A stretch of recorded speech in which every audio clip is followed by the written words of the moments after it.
never pull out this way. It is cold. Anyways, what is up, everybody, and welcome back to another YouTube video. I feel like, man, I've just been so stagnant lately. The last video about the wing, I thought that would do so much better on the channel. I thought it would, you know, I thought it would get a lot of attention, I guess. That's just me. I thought that it would do good, but it didn't, so that was a letdown. So now I feel driven to make another video and to make a better video. This one is kind of rather hard for me to figure out 5 things that I hate about this car, because truly I love them. So some things are going to be personal things to this car specifically, and some things are going to be, you know, BMW related. So you will get some helpful information from this video. Let me get out of the traffic just a little bit. It is so cold. Gotta love it whenever a V6 Mustang with Cobra stickers on it is riding your ass. So much fun. I do love this car.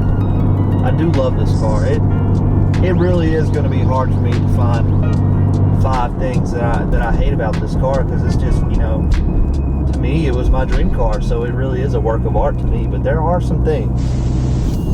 I have got to get that rattle out of here. Stupid penny.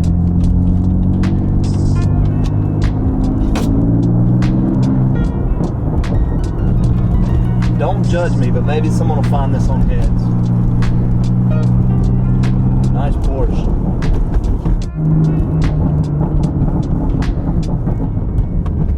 Oh, God.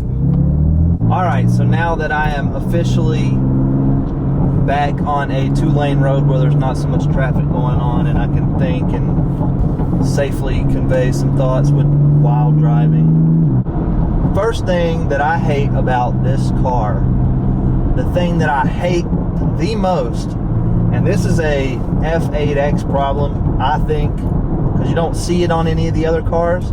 Luckily, I don't have the problem yet, but I hate more than anything about these cars, the leather on these seats is so easy to damage. I mean, you can almost just wash these seats too hard, and boom, there goes the color. I mean, the bolstering, like, my bolstering is still really nice compared to a lot of other people's, but like, there's no cracks in it yet, but like you can see on this side where I get in and out, it's starting to, you know, have a little bit of discoloration and stuff.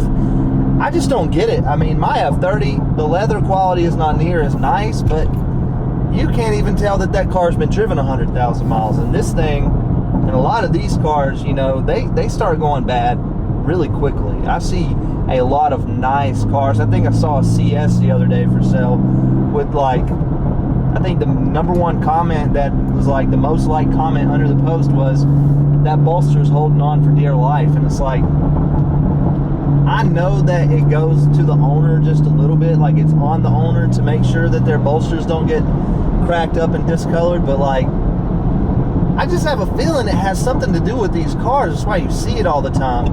Whenever I was shopping for an M3, I was looking at so many nice cars, and I would be scrolling through the pictures and see, ah, shit, the bolster's tattered. I don't want that. I just didn't feel like dealing with it. So that is #1 thing that bothers me the most about this car.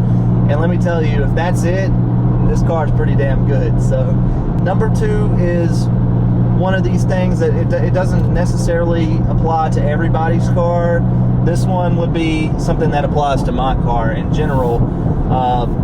I hate the xenon headlights. I know that I have them. I know a lot of people clown me for having them, because I've done so much work to this car and made this car extremely nice.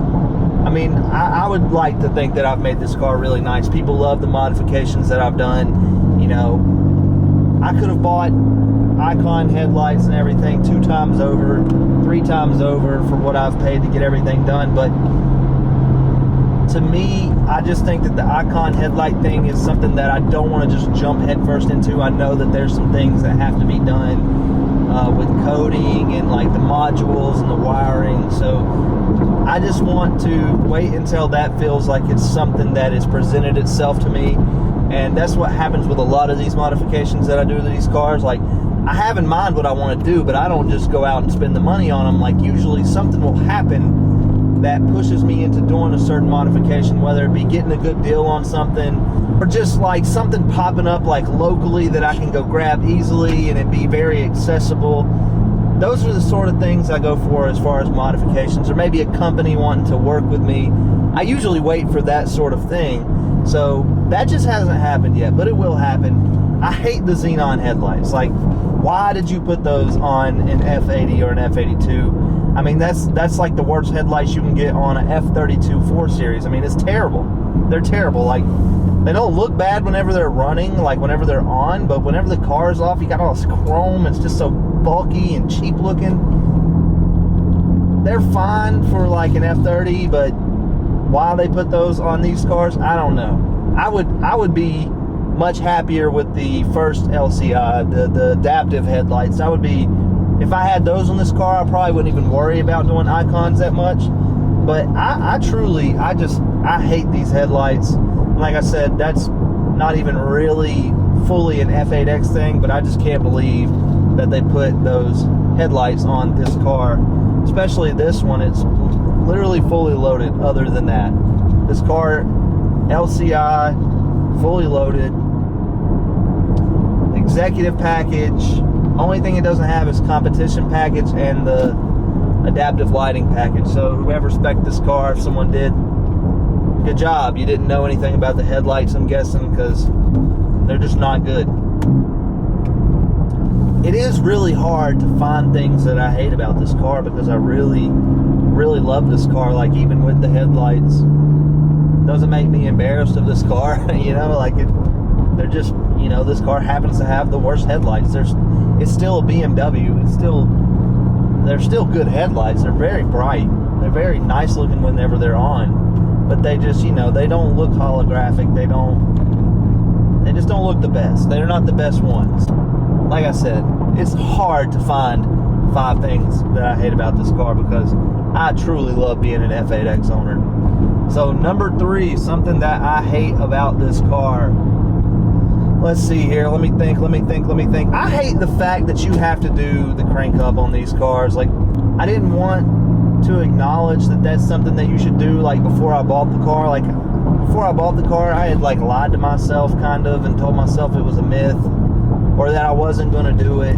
Like, I even budgeted for it a little bit, but I ended up spending that money on other stuff, so I know, irresponsible. But I truly do hate the crank up thing. Like, every year BMW has like the one thing for each car. Not every year, but every generation BMW has something for each car. It's just like the Achilles heel, right? Like in the E92s, it was the rod bearings, the throttle actuators. In this car, it is undeniably the crank hub. Yeah, that's just stupid to me. There's no point in really deep diving too much in on the crank hub. Yeah, if you get one and you don't want to worry about it, do it. If you don't care, then don't do it. If it blows up on you, sorry, pal, but yeah, crank hub, stupid. All right, number 4, the 4th thing that I hate about this car. This 4th thing is like one of those things that's going to trigger the true car enthusiast, but this car is such a rough riding car. Like, you really feel everything, and over time, like, your cabin kind of works itself loose. Like, you're not going to have a perfect cabin in this car. Like, these little locks and stuff are going to start rattling. Your seats are going to start rattling. It's because this car is so rough. And if you drive it how it's meant to be driven, then it's eventually going to start rattling in some places. I mean, it's a loud car. My back glass rattles at low RPM. I mean, truly, this is a very rough riding car. It's a very rough feeling car. It feels very race car, which is cool, and at the same time, like, I get it. I'm supposed to be able to feel feedback from the road, through the suspension, through the steering wheel. I get it. But I don't know if it's justified on how rough it actually is, because it is rough. And this car rides rough. Like, I mean, all you gotta do is listen. Like if you take a girl out in this thing and like she doesn't understand, this car kind of feels like it's probably been just destroyed in a wreck or something. That's something that this F8X is known for. To my knowledge, that's something the F8X is known for, because I've taken this car to, you know, my friends' shops and said things to them like, hey, can you kind of check on you know, my suspension and stuff? I feel like my car, there's something wrong with it, because it just rides so rough. And I've gotten used to it. I'm used to it. It still bothers me sometimes, but for the most part, I'm fine with it. It is what it is. I just don't see the need for it to be this rough. I mean, like, maybe on the GTS or, you know, a CS or something that's really meant for the track. Like, this is really supposed to be a daily drivable sports car.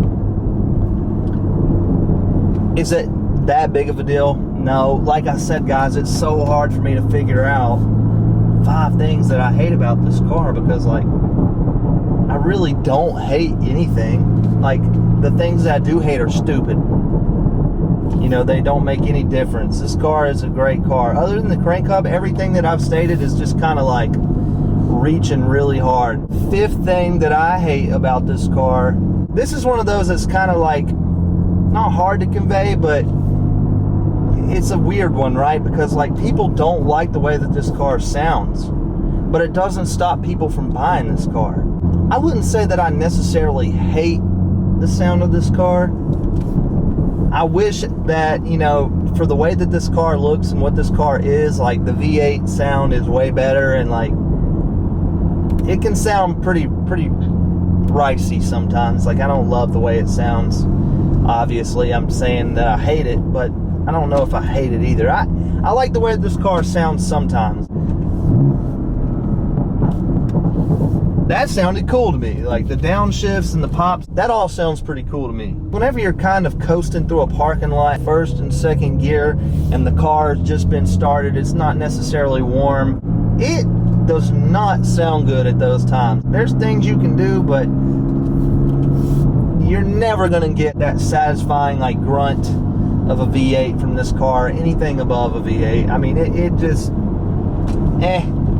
That's how I'll describe the sound of this car. It's cool sometimes.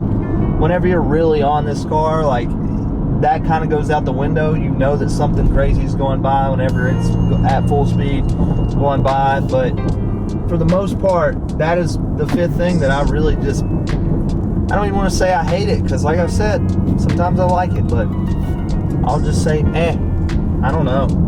It was really hard to do this video though, because there's just like, I feel like everything that I don't like about this car is just like reaching. Or most of them have a solution to the problem. Like the headlights, I can put headlights on here that I love more than probably any headlight. So that's reaching. The crank hub thing, I feel like, is reaching. The crank hub thing is reaching because you don't have to do the crank hub. But, you know, if you do it, then you're you know, scot-free. You don't have to worry at all. So I don't know, kind of a hard video. Let's start a discussion in the comments. I want to see what you guys think about what I said about I hate about these cars, and I want to see what you hate about them, and I want to see from owners, previous owners, or, you know, really just people who are obsessed with the platform. All you trolls out there that don't even have like a nice car, like, I don't really care to hear your opinion. Just let me know what you think. If you like the video, like and subscribe, and follow me on Instagram at F80_Trevor. A lot of you guys figured that out on your own, which is cool. I don't usually beg for followers on Instagram, but like, I have more of a following there than I do here on YouTube. So if you want to see content every day, go on to my Instagram. Anyways, I'll catch you guys in the next one. Peace.